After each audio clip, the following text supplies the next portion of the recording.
Assalamualaikum warahmatullahi wabarakatuh. Teman-teman, kembali lagi di channel YouTube saya, Khairun Imam. Gimana nih kabar kalian? Semoga kita semua selalu diberi kesehatan, kemudahan, dan juga limpahan rezeki dari Yang Maha Kuasa, teman-teman ya. Nah, di video kali ini kita akan menyaksikan sebuah tayangan yang sangat-sangat luar biasa menariknya, teman-teman. Di mana Faisal Assegaf lagi-lagi tampil sangat memukau, tampil sangat gemilang saat berhadapan dengan Roy Suryo dan juga Bonatua. Dua orang yang selama ini mengaku ahli, teman-teman, dan sudah menulis buku katanya. Tapi Faisal Assegaf menganggap mereka ini adalah peneliti yang bergaya preman, suka teriak di jalan, teriak di kantor polisi, dan suka teriak di mana-mana gitu. Tidak menggunakan forum-forum akademis. Waduh, luar biasa Bung Faisal ya. Bahkan terjadi debat panas antara Faisal dan juga Roy Suryo, yang dimana Faisal enggan membaca buku Roy Suryo karena tidak ada isinya sama sekali, teman-teman, kata Faisal Assegaf. Dan waduh, banyak sekali tayangan-tayangan yang menarik yang akan kita simak, dan saya harap kalian nonton videonya sampai habis karena Faisal Assegaf juga membongkar sebenarnya siapa sih orang-orang yang bermain di dalam isu ijazah ini.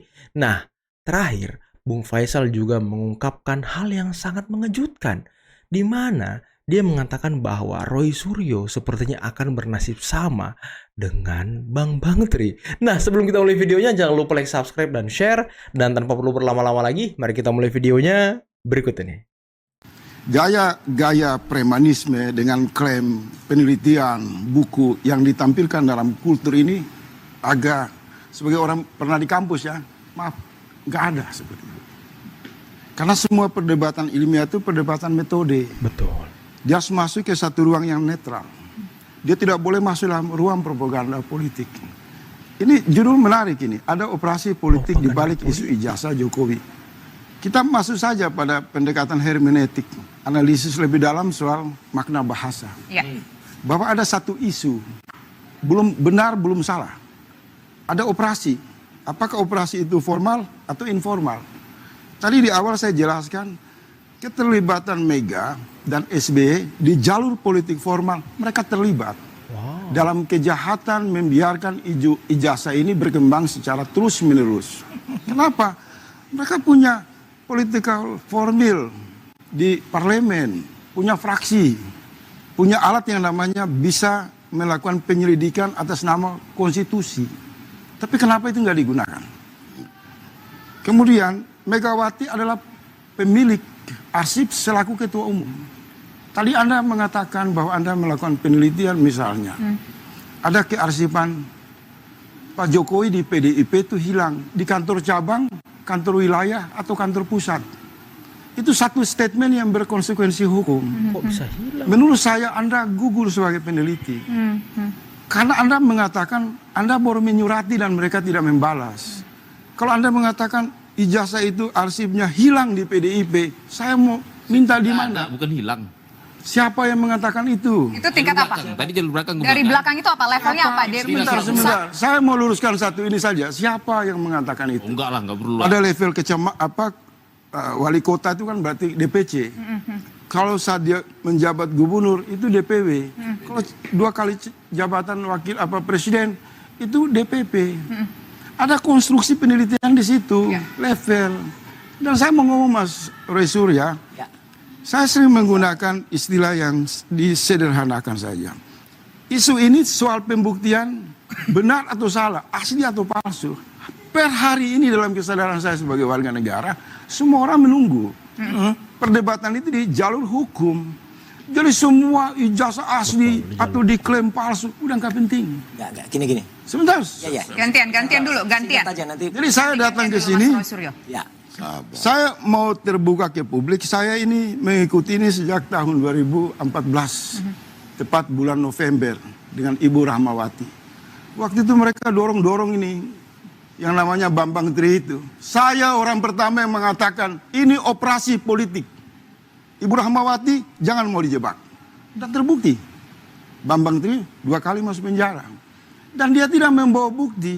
Yang dia bawa buku.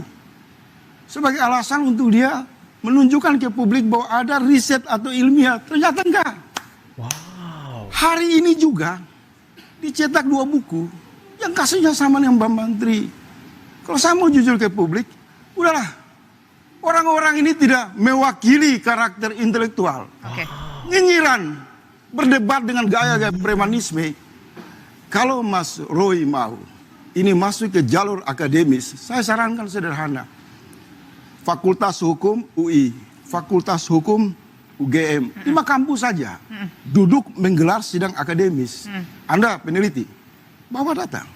Anda peneliti, bawa data. Tidak ada peneliti yang teriak-teriak di kantor polisi, di jalan-jalan, demo-demo dengan mengklaim intelektual. Itu gadungan. Gadungan. Itu cara pembelaan yang membuat saya mundur.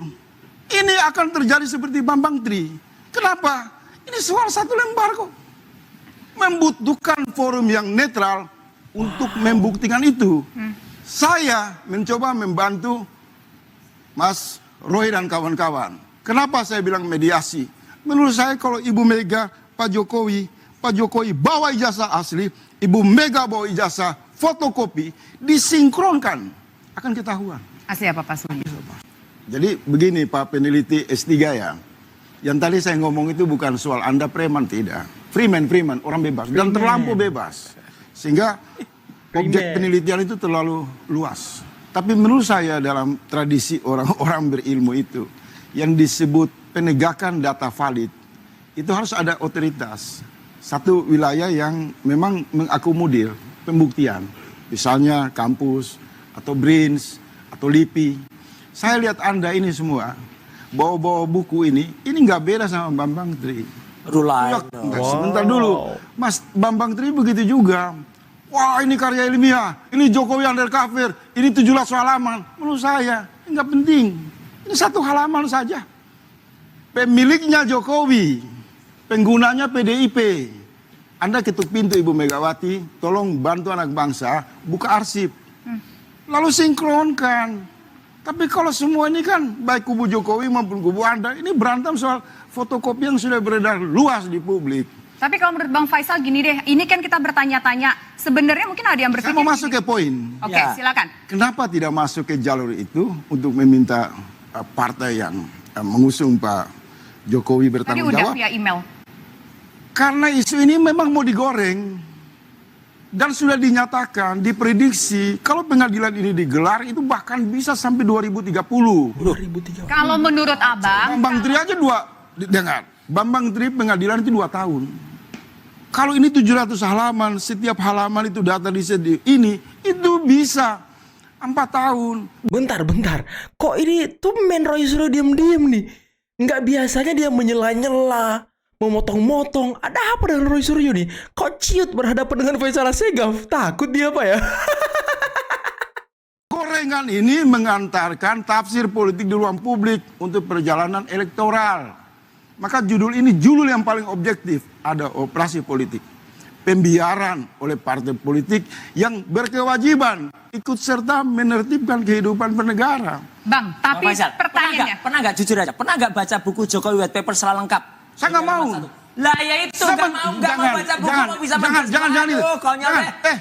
Mas, perspektif. Anda jangan punya cara bicara begitu. Jangan, kalau dengar nggak dulu. baca bukunya. Anda tanya saya kan? Lah iya makanya. Anda mau dapat jawaban nggak? Masa peneliti begini, Cak? Anda tanya saya. Ya makanya Kenapa saya tidak baca? Sederhana aja, pernah nggak baca? Kenapa saya tidak Tadi baca? dijawab, nggak Iya. pernah. Kenapa saya tidak baca? Lah ya itu. Pertama, Marah bro. karena Anda sudah banyak menjelaskan buku itu ke ruang publik. Lain, Saya- detail banget. Jangan ngeles begini. Ini bukan ciri peneliti. Kalau Anda bawa ijazah kayak begini propagandanya, menurut saya yang ikut Anda saja, saya ragu. Aduh. Saya orang bukunya. yang memfasilitasi kalian, mencoba membuat kajian, saya kebingungan. Apa ini yang mau diperjuangkan? Hanya modal fotokopi lewat media Cukup sosial. jawabannya Pak, belum baca. Jadi di tempat ini saya mau menyatakan kepada seluruh pendukung saya, pendukung Bang Roy, kejadian di sini dengan Bang Refli saya minta maaf. Sebenarnya dari 4 bulan lalu saya sudah mengatakan pendekatan ini sama dengan Mas Bambang Tri. Kenapa? Daging 1 kilo, bumbunya 1 ton. 1 ton. 1 lembar kertas, tapi Baca deh, Bu. terlalu banyak propaganda politiknya. Oke, perbincangan bias masih akan kami lanjutkan. Ada operasi politik yang bermain di balik isu ijazah palsu. Wow. Dan saya terlibat langsung dengan para aktor-aktor itu. secara dekat dan punya banyak bukti. Makan masih malu-malu mau disebut namanya. Kalau maksud Pak Jokowi itu Pak SBY sama Mega. Pak SBY sama Ibu Mega. Wow. Kalau diletakkan pada kerangka perdebatan soal kearsipan. Jadi apakah Mega terlibat, apakah SBY terlibat dalam konteks kearsipan negara, mereka terlibat. Apa yang membuat sejauh mana keterlibatan itu punya kebutuhan untuk menggoreng? Ya juga jauh menggoreng. Ibu Mega kan banyak menyindir. Pak SBY juga banyak bermain politik lempar batu sembunyi tangan. Di satu sisi anak buahnya komporin bongkar ijazah palsu, tapi di sisi lain Gibran dengan Pak SBY itu mesra dalam rangka meloloskan AHY masuk kabinet. Jadi memang ini anomali. Tapi kalau bicara soal Jokowi mengatakan ada aktor besar terlibat, tidak usah Jokowi lah. Jokowi baru saja itu. Kalau saya mengatakan orang yang bertanggung jawab terhadap kegaduhan ijazah palsu itu dalam konteks mantan presiden. Karena pada saat Presiden Jokowi mencalonkan itu SBY. Dalam konteks keterwakilan partai politik itu Ibu Megawati. Kalau kawan-kawan ini bisa ketemu Ibu Megawati, minta arsip, ijazah fotokopi, lalu disinkronkan dengan milik Pak Jokowi, ini semua selesai. Tapi Ibu Megawati menutup pintu. Padahal yang menggunakan ijazah Pak Jokowi itu Ibu Megawati. Kenapa dia menutup pintu? Karena dia ingin menggoreng. Satu dendam politik berkelanjutan yang sama dengan kasus Senturi. Wow. Dulu kasus Senturi begitu juga kan. Ibu Megawati pada saat itu oposisi, itu menggoreng di ruang publik. Minta untuk dituntaskan. Sampai ke DPR. Kasus itu kemudian di DPR lalu dibawa ke pengadilan. Tapi dalam kasus ijazah palsu, Ibu Megawati dan PDIP itu mengambil arsip di tangan mereka secara misteri dan kemudian mengirim Eros Jarot, kawan-kawan PDIP untuk menyipas di lapangan.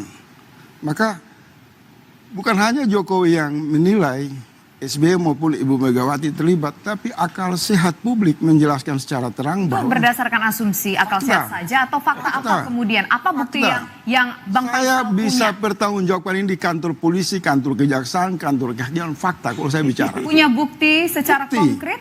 Coba lihat kalimatnya dalam konteks kearsipan negara. Ijazah itu adalah arsip PDIP, arsip KPU, arsip pemerintah. Siapa pemangkunya pada saat itu? Ketua umumnya Megawati. Kenapa kegaduhan ini berlanjut? Ibu Megawati tidak membantu Roy Surya untuk membuka ini loh, ada arsip loh, fotokopi. Kenapa tidak dibuka fraksi PDIP di DPR dalam rangka untuk membuat satu penyelidikan berdasarkan pendekatan politik formal?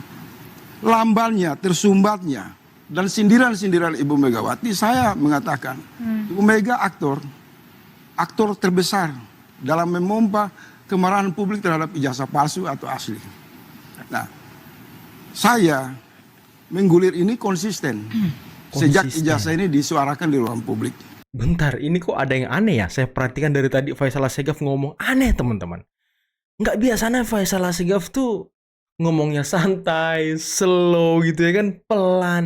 Biasanya, waduh, wow, teriak-teriak juga kawan ini. Tapi sekarang lembut ya. Dalam rapat-rapat terbatas dengan Bang Roy Surya, dengan kalangan Refli Harun, saya berkali-kali mengusulkan, gak usah gaduh.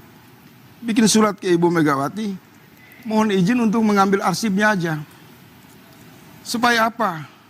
Supaya publik bisa mendapatkan keterlibatan pengguna arsip itu. Tapi kan arsip ini kemudian menjadi heboh lagi ketika diambil dari Dian Sandi yang orang Kalau baca undang-undang politik, Ini betul. kalau baca undang-undang politik itu jelas di sana disebutkan partai politik bertanggung jawab dan harus bersifat transparan. Jadi penggunanya itu adalah Ibu Megawati, pemiliknya adalah Pak Jokowi. Nah, jadi aktor-aktor ini saling terlibat di dalam klik dan intrik politik. Tapi sekarang saya mau memberi dukungan moral kepada sahabat saya Bang Roy. Saya senang bahwa Pak Jokowi sudah menyiapkan mental yang kuat untuk membawa masalah ini ke jalur hukum. Maka menurut saya semua tafsir politik ditiadakan. Saling ngejek, saling hujat, nggak usah. Kalau memang punya fakta-fakta yang kuat, masuk ke jalur hukum. Betul. Apalagi Jantan temuan gitu dari ya. berdasarkan basis penelitian. Tetapi saya mau mengatakan, Ibu Megawati juga harus diminta pertanggungjawabannya kalau sidang itu dibuat. Oke. Karena dia menyaksikan sejak wali kota, 1 kali gubernur dan 2 kali calon presiden. Sindiran Pak Jokowi ini memajukan satu cara berpikir kita bahwa dia bukan orang yang tunggal dalam masalah ini. Ini satu kolektif. Kalau dia bersifat ijazah palsu, maka ini kejahatan kolektif. Oke. SBY bisa dipanggil di pengadilan. Pada saat itu presiden adalah SBY. Ibu Megawati yang membawa ijazah itu mendaftar Pak Jokowi akan juga dipanggil di pengadilan. Jadi menurut saya keterlibatan aktor-aktor ini baik secara politik formal maupun nanti di jalur hukum itu tidak bisa terhindari. Mereka menggelar satu prasangka politik yang diamanatkan, yang dititipkan oleh amarah publik terhadap 10 tahun problem bernegara. Orang terbakar marah. Nah, itulah tadi teman-teman video yang sangat menarik, video yang sangat luar biasa yang bisa kita simak pada kesempatan kali ini. Dan gimana nih menurut kalian tentang penampilan Bung Faisal Assegaf menghadapi 2 orang yang selama ini mengaku peneliti dan mengganggu kehidupan Presiden ke-7, Bapak Joko Widodo. Dan tadi Bung Faisal menyebutkan 2 nama secara terang-terangan. Ada SBY, ada Megawati. Megawati juga ikut bertanggung jawab katanya kalau nanti memang benar-benar ijazah Pak Jokowi itu dianggap atau ditemukan palsu.